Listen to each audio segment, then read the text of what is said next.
Break के बाद रुक करेंगे मध्य प्रदेश और छत्तीसगढ़ बुलेटिन की ओर, जिसमें बात करेंगे भिंड की, जहां नगर पालिका परिषद का अमला सदर बाजार में फुटपाथ पर अतिक्रमण के खिलाफ कार्यवाही करने पहुंचा, लेकिन कार्यवाही के दौरान एक बुजुर्ग दुकानदार ने हाई वोल्टेज ड्रामा शुरू कर दिया। देखिए ये रिपोर्ट।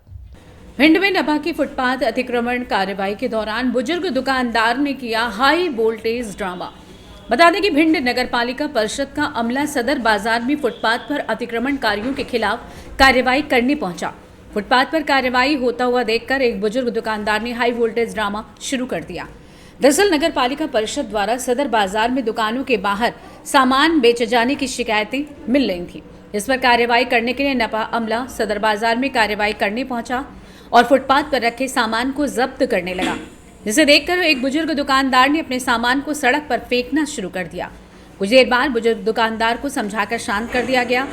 कार्यवाही के दौरान मौके पर शहर कोतवाली पुलिस भी मौजूद रही। जानते हैं नपा सीएमओ भिंड यशवंत वर्मा ने और क्या कुछ कहा। व्यापारियों के द्वारा इस तरह की शिकायत की जा रही थी कि सदर बाजार भिंड में फुटपाथ पर कुछ लोग अस्थायी रूप से अतिक्रमण कर रहे हैं, जिससे यातायात बाधित हो रहा है और साथ ही दुर्घटना की संभावना भी व्याप्त थी। इसको दृष्टिगत रखते हुए नगरपालिका अमले के द्वारा जो अस्थायी रूप से अतिक्रमणधारी थे उनसे फुटपाथ खाली कराया गया है। साथ ही फुटपाथ के ऊपर जो काउंटर रख कर के स्थायी दुकानदार व्यवसाय कर रहे थे उनसे भी फुटपाथ खाली कराने की चेतावनी दी गई है तथा उनको जो फुटपाथ पर विशेष रूप से अतिक्रमित थे, जिनको जो नहीं हटाए जा रहे थे, उनकी काफ़ी लोगों से शिकायतें थी।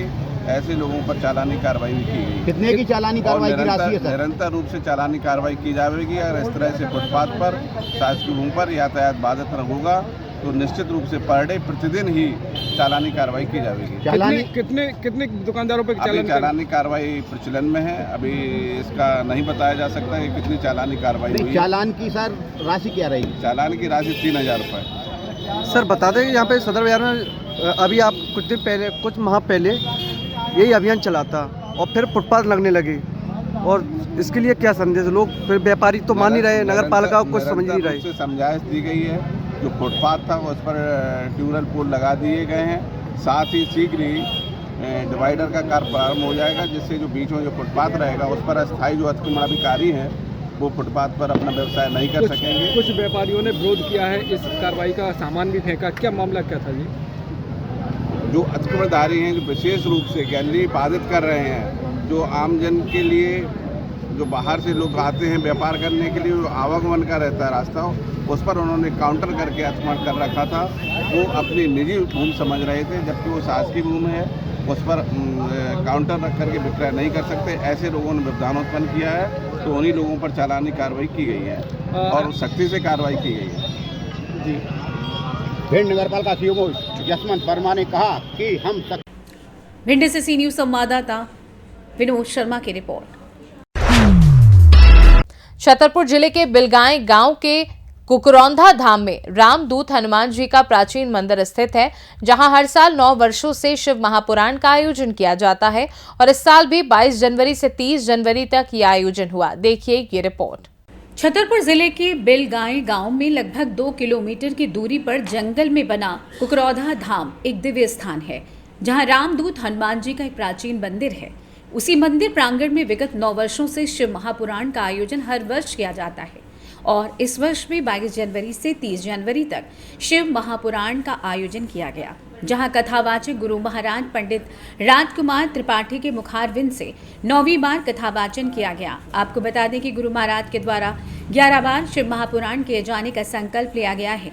इसे समस्त ग्रामवासियों के सहयोग से इस बार 9वीं शिव महापुराण का समापन हुआ और आज समस्त ग्रामवासियों के सहयोग से भव्य भंडारे का आयोजन किया गया, जहां आसपास ग्रामों तथा बिजावर से पहुंचे श्रद्धालु भक्तों ने भंडारे का प्रसाद ग्रहण किया। इस भंडारे को 9वीं बार सफल बनाने में ग्रामवासियों ने तन मन धन से सहयोग कर इस धार्मिक आयोजन को सफल बनाया है। जानते हैं राजकुमार त्रिपाठी कथावाचक और एक ग्रामीण का क्या कुछ कहना था। महापुराण हो रहा है और ये अभी 11 पुराण का संकल्प है, अभी 2 बाकी है। तो ये गुरु महाराज श्री नागवलवाड़े राजकुमार पंडित जी के द्वारा कितने लोगों का यहाँ पर लगभग भंडारा हो जाता है? हम ग्राम वासी बिलगांव पोखिला के बाण की तरफ से हो रहा हूँ। यहाँ आसपास के सभी ग्रामवासियों का सहयोग रहता है, जैसे बिलगांव है, देवपुर है, पोखरेला है, बिजाक है, सभी ग्रामवासियों अपने तन मन धन के द्वारा सहयोग करते रहते हैं। लगातार कितने वर्षों तक ये आयोजन चलेगा? ये अभी 2 वर्ष और शेष चलेंगे। ये 9वां है। 11 शिव महापुराण का आयोजन यहाँ पर होना है। छतरपुर से सी न्यूज संवाददाता कुलदीप सक्सेना की रिपोर्ट। कांकेर में नक्सल संगठन को बड़ा झटका लगा है जब 32 लाख के इनामी 7 नक्सलियों ने आत्मसमर्पण किया, जिनमें डीवीसीएम सदस्य ममता भी शामिल हैं, जो कई बड़ी वारदातों में संलिप्त रही हैं। इसके अलावा 8-8 लाख के इनामी 3 नक्सली भी आत्मसमर्पण करने वालों में शामिल हैं। देखिए ये रिपोर्ट। कांकेर में नक्सल संगठन को बड़ा झटका लगा है क्योंकि 32 लाख के इनामी 7 नक्सलियों ने एक साथ आत्मसमर्पण कर दिया है। इनमें डीवीसीएम मेंबर ममता भी शामिल हैं, जो कई बड़ी वारदातों में शामिल रही हैं। इनके अलावा 8-8 लाख के इनामी भी 3 नक्सली भी आत्मसमर्पण करने वालों में शामिल हैं। ये आत्मसमर्पण डीआईजी कांकेर और एसएसपी के सामने हुआ है। ये घटना छत्तीसगढ़ पुलिस के लिए एक बड़ी सफलता है, जो नक्सल विरोधी अभियान में लगी हुई है। कांकेर से सी न्यूज संवाददाता दिनेश नथानी की रिपोर्ट। रोहतास जिले के सासाराम प्रखंड अंतर्गत अग्रेर महावीरगंज के ग्रामीणों ने जिलाधिकारी उदिता सिंह से मिलकर अग्रेर थाना परिसर स्थित विभिन्न मंदिरों से हटकर भवन निर्माण कराने की गुहार लगाई। देखिए ये रिपोर्ट। खबर रोहतास जिले से है, जहां सासाराम प्रखंड अंतर्गत अग्रेर महावीरगंज के ग्रामीणों ने जिलाधिकारी उदिता सिंह से मिलकर अग्रेर थाना परिसर स्थित विभिन्न मंदिरों से हटकर भवन निर्माण कराने की गुहार लगाई है। ग्रामीणों के आवेदन पर जिलाधिकारी उदिता सिंह ने मामले में उचित सहयोग करने का आश्वासन दिया। वहीं महावीरगंज अग्रेर के ग्रामीणों को भी सासाराम एसडीएम आशुतोष रंजन ने स्थल निरीक्षण करके सहयोग करने का आश्वासन दिया है।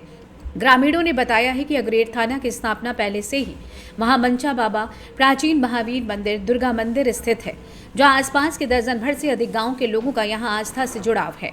इससे लोगों ने अग्रेर थाने के प्रस्तावित नया बैरक को उसी परिसर में मंदिर स्थल से हटकर बनाने की गुहार लगाई है। जानते हैं ग्रामीणों ने क्या कुछ कहा। रोहतास से सी न्यूज संवाददाता पंकज कुमार की रिपोर्ट। टीकमगढ़ में पुलिस द्वारा हनी ट्रैप रैकेट चलाने का गंभीर मामला सामने आया, जहां शिकायत के बाद एसपी ने देहात थाना प्रभारी एवं यहां पर पदस्थ एक आरक्षक को निलंबित कर दिया। क्या है पूरा मामला, देखिए इस रिपोर्ट में। जिले के देहात थाना पुलिस द्वारा हनी ट्रैप रैकेट चलाने का गंभीर मामला सामने आया है। शिकायत के बाद एसपी मनोहर सिंह मंडलोई ने देहात थाना प्रभारी और यहां पर पदस्थ एक आरक्षक को निलंबित कर दिया। यह मामला सामने आने के बाद से पुलिस की कार्रवाई प्रणाली पर सवाल खड़े होते हुए दिखाई दे रहे हैं। बताया जा रहा है कि पूर्व में भी कुछ लोगों को इस प्रकार की धमकी देकर रुपए ऐंठे गए हैं। जी हां, देहात थाना पुलिस द्वारा मोहनगढ़ थाने के ग्राम नंदनपुर निवासी आराधना यादव ने इस मामले को लेकर बताया कि देहात थाना पुलिस और उसके पति अंशुल यादव को 28 जनवरी अपने साथ लेकर गई थी। पुलिस अंशुल पर बलात्कार का मामला दर्ज करने की धमकी दे रही थी। इस मामले को निपटाने के लिए पुलिस द्वारा 15 लाख रुपए की मांग की गई थी। इसके बाद 3 लाख रुपए में मामला निपटाना तय हुआ था। उनके परिजनों ने ये रुपए देहात थाना प्रभारी रवि गुप्ता के कहने पर थाने में पदस्थ आरक्षक राहुल पैटेरिया को रुपए दिए थे। इसके बाद पुलिस और रुपयों की मांग करने लगी तो परिजनों ने परेशान होकर इसकी शिकायत एसपी से की। आराधना का आरोप है कि इस दौरान आरोप लगाने वाली महिला भी पूरे समय थाने में ही थी। ये रुपए थाने के सामने ही दिए गए हैं, ऐसे में इसकी रिकॉर्डिंग थाने में लगे सीसीटीवी में भी है। उन्होंने इसे सुरक्षित कराने की भी मांग की है। वहीं आज यादव समाज के लोगों ने पृथ्वीपुर पूर्व विधायक शिशुपाल यादव के नेतृत्व में भी एसपी से मुलाकात कर मामले की निष्पक्ष जांच कराने की मांग की है। सर, जो आज एक ज्ञापन हुआ है दिया है सब लोगों ने, क्या ज्ञापन था, क्या कार्रवाई की मांग की उन लोगों ने? ये थाना देहात में जो बलात्कार संबंधी अपराध पंजीबद्ध हुआ है, उसमें तथ्यात्मक कार्रवाई हेतु आवेदन पत्र दिया गया है। क्या कार्रवाई की गई है उसमें? जांच हो रही है, जांच के बाद में जो फैक्ट आएंगे उसके आधार पर कार्रवाई की जाएगी। देहात थाना पुलिस पर और आरक्षक पर क्या कार्रवाई की गई? अभी उनको दोनों को निलंबित किया गया है। किस कारण क्या था सर, किस कारण निलंबित किया गया, कारण स्पष्ट कर। आवेदन पत्र जो दिया गया है उसके आधार पर निलंबित किया गया है कि उनके ऊपर गंभीर आरोप लगाया गया है, इसलिए निलंबित किया है। और जांच के बाद ही अग्रिम कार्रवाई की जाएगी, क्या फैक्ट आते हैं। क्या आरोप लगा था सर देहात थाना पुलिस और आरक्षक पर? मैंने आपको बता दिया है। आराधना, क्या समस्या लेके आए? समस्या ये है कि एक लड़की, हमारी शादी अभी 1 महीने 15 दिन पहले हुई थी। एक लड़की है जो कि धमकी दे रही, बार बार परेशान कर रही है देहात थाने में। क्यों कर रही है? हमारे पति को पकड़वाया बाजार से, टीकमगढ़ में थे, उसने बाजार से पकड़वाया। वो बोल रही है कि मुझे 15 लाख रुपये दो। नहीं तो पति क्या उसके पास जाते थे क्या पहले? नहीं, वो कैरेक्टर इस लड़की है, वो धंधेबाज लड़की है। अब वो कभी गए हो हमें पता नहीं है इस चीज़ का। हमारी शादी के पहले वो उनका संबंध कभी, हमें इस बारे में जानकारी कभी भी नहीं है। लेकिन हमारी शादी अभी 15 दिन पहले हुई है और वो अभी यहाँ टीकमगढ़ रहते हैं। उसमें मतलब बाजार से उसने पकड़वाया पुलिस से मिलकर, और फिर वो धमकी देने लगी कि 15 लाख दो वरना हम बर्बाद कर देंगे, वो केस कर देंगे, झूठा आरोप लगा देंगे, ये वो फालतू का। फिर कितना पैसा दिया आप लोगों ने? फिर वो पहले 15 लाख बोल रही थी, फिर 8 लाख 10 लाख, फिर 3 लाख में बात हुई। फिर उसने 3 लाख रुपए मांगे, मतलब दिए उसको। और फिर उसने कौन से थाने में दिया? देहात थाने में। किसने लिए? टीआई साहब ने लिए? किसने लिए? नहीं, राहुल पटारिया उस लड़की को दी, उसने मतलब उसके सामने उस चीज़ की वीडियो भी है, प्रूफ भी है हमारे तो पास। क्या मानती है पुलिस से मिलकर धंधे करवाती है क्या? हाँ, वो कैरेक्टरलेस लड़की है, वो खुद उनके संपर्क में रहते हैं पुलिस वाले, उनसे ये सब करवाते हैं। अब उनको दे भी दिए, पैसे भी दे दिए, फिर भी वो वार्निंग दे रही है कि देख लेंगे, बर्बाद कर देंगे, छोड़ेंगे नहीं, और टीकमगढ़ आके देखना। तो हम मतलब धमकी दे रही है वो बार बार। और मेरे ससुराल वालों को भी फ़ोन लगा रही है बार बार इस चीज़ के लिए कि अभी तो मैंने 3 लाख दिए हैं, आगे देखना, तुम्हें बर्बाद कर देंगे, बचोगे नहीं, टीकमगढ़ में आके देखना। अब ये बताइए, आपने पुलिस अधिकारी को शिकायत की है? शिकायत? हाँ, पुलिस को शिकायत की है आपने? अभी शिकायत नहीं की है। यहाँ अभी आप आई हैं ज्ञापन देने, आज एसपी ऑफिस आई हैं ना? हाँ, आज आए हैं। टीकमगढ़ से सी न्यूज़ संवाददाता मनोज खरे की रिपोर्ट। फिलहाल के लिए मध्य प्रदेश और छत्तीसगढ़ बुलेटिन में बस इतना ही। देश दुनिया की बाकी खबरों को जानने के लिए आप देखते रहिए सी न्यूज़ भारत।